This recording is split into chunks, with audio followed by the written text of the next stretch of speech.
Good evening, you're now with me, Radzi Ahmad, for TVS Nightline. Here are the headlines for tonight. Sarawak Deputy Premier Dr. Amar Douglas Uga Ambas says the Batang Rambungan Bridge is slated for completion by July 2026. Meanwhile, Prime Minister Datuk Sri Anwar Ibrahim said Malaysia and Maldives are united in their call to end the GAZA genocide. And in world news, Russian President Vladimir Putin orders a surprise 3-day Ukraine ceasefire starting in May.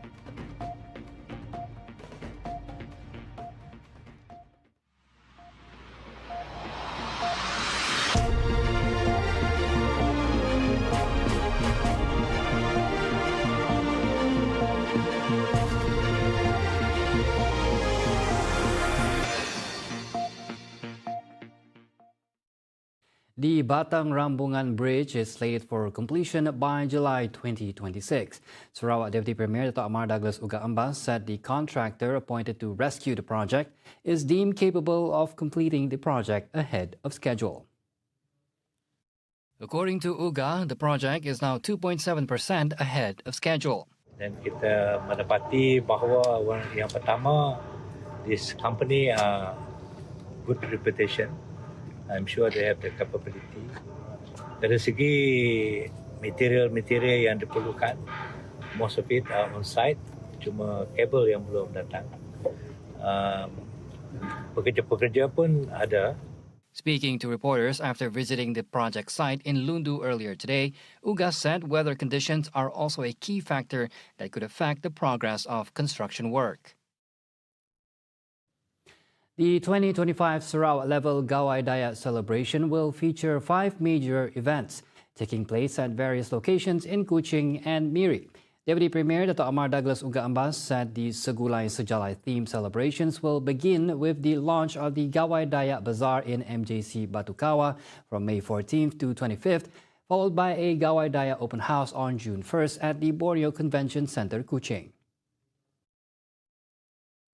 Yang kedua, kita akan mengadakan karnival kawai tradisi yang akan diadakan dari 12 ke 13 Jun 2025. Lokasi karnival ini akan diadakan di bangunan Persekutuan Orang Ulu Malaysia Forum di Miri. Yang ketiga, kita akan mengadakan parakan Gawai Dayak, which will be held on the 21st June 2025. Tempatnya adalah di waterfront Kuching. Speaking at a press conference at Wisma Bapa Malaysia today, Uga said the highlight of the Gawai Dayak celebrations will be the gala dinner on June 22nd, graced by Sarawak Governor Tun Pehin Sri Dr. Wan Junaidi Tuanku Jaafar, Prime Minister Datuk Sri Anwar Ibrahim, and the Sarawak Premier. Uga added that a special coffee table book will be published to document the celebration and promote the rich Dayak culture to future generations. This year, the Orang Ulu community has been honored and entrusted to host the Gawai Dayak celebrations. Sarawak Premier Dato' Patinggi Tan Sri Abang Joritun Openg is on a strategic visit to the United Kingdom to forge key international partnerships in education, sustainability, renewable energy and the semiconductor industry. Abang Johari's 11-day mission in the UK and other European countries is set to strengthen Sarawak's future economy and bolster its presence on the global stage. Shafiq Ahmad is in Cardiff awaiting the Premier's arrival, and he joins us now with the details. Sarawak steps onto the global stage as Premier Sarawak Datuk Patinggi Abang Joritun Openg leads a landmark visit to United Kingdom, securing international ties in high-tech industry.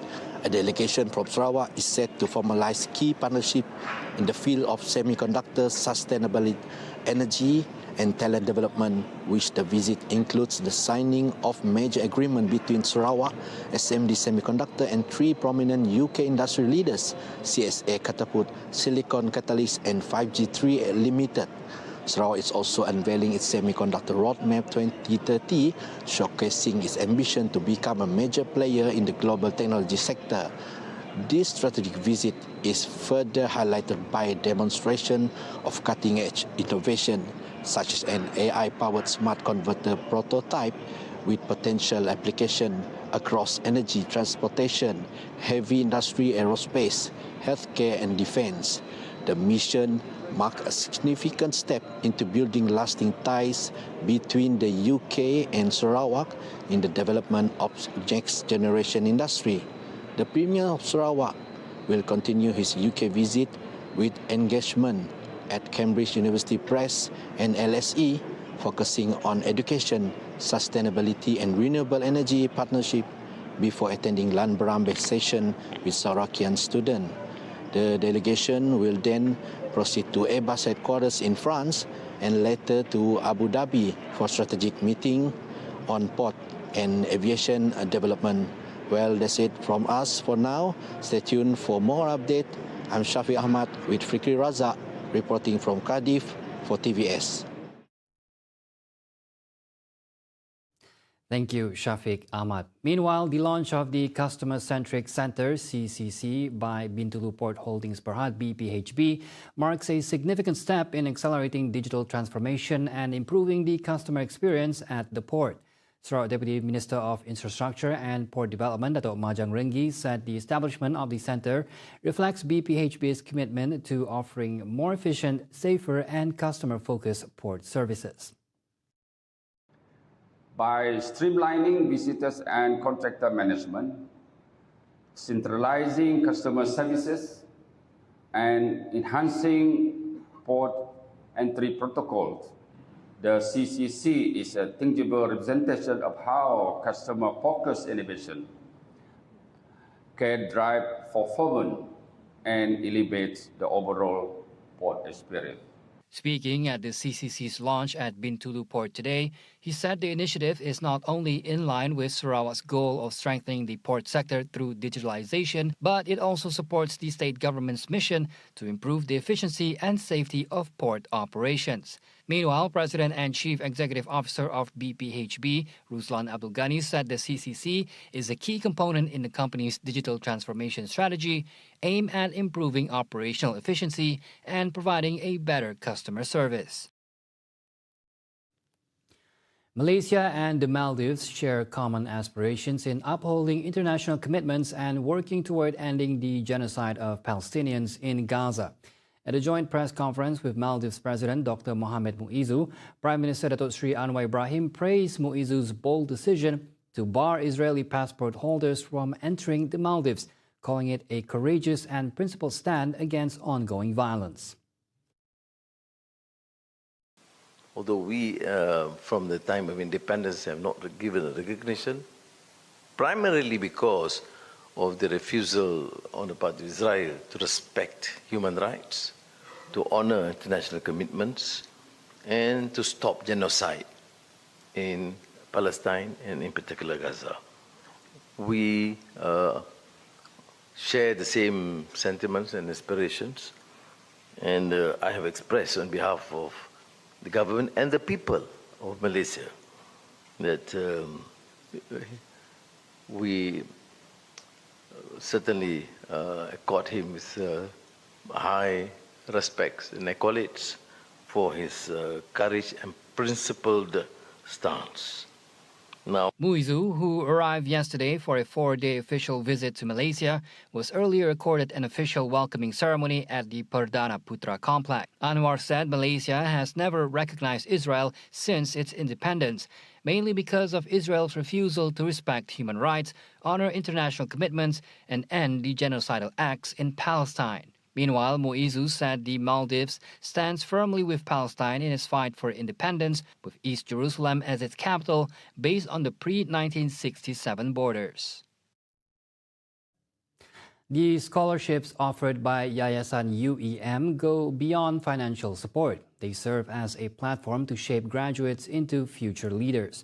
Over the years, Yayasan UEM has produced many individuals who have not only excelled academically, but have also risen to become industry leaders, as demonstrated by the success stories of 2 of its alumni. Hari Pralatpuvanasvaran, a civil engineering graduate from the University of Nottingham, proves that excellence is not only built in the classroom, but also forged from one's character. I would say that the biggest take from this Scholars Development Program would be in terms of dealing with various types of stakeholders and the confidence when it comes to dealing with different types of stakeholders. That's, I believe, and high-profile clients especially, that's what I believe that the Scholars Development Program really helped me in terms of that. And in terms of the network and connectivity between different types of graduates during the program itself, really helped me in the sense of looking into different people when I actually come out into the industry itself. And that really helped me throughout my whole career. Hari also shared his experience undergoing industrial training with UEM Group, where he was involved in the construction of Merdeka 118, now the second tallest building in the world. He was responsible for overseeing the construction of floors 116 to 118, an experience he described as truly extraordinary. Meanwhile, mechanical engineering graduate Hafizuddin Hasim from the University of Southampton said that the Yayasan UEM Scholarship also provides self-development programs and career mentorship. It's about soft skill, teaches about endurance, teaches about how's life after university. And then in that program also we do a lot of networking, since the scholarship is not just for the global scholarship, there's also local scholarship, so we do networking with them as well. And then it really helped during the when I started working. The networking during the leadership workshop definitely helps. By offering a range of programs and scholarships, Yayasan UEM demonstrates that their sponsorship goes beyond financial aid. It also cultivates graduates who are highly competitive in the industry.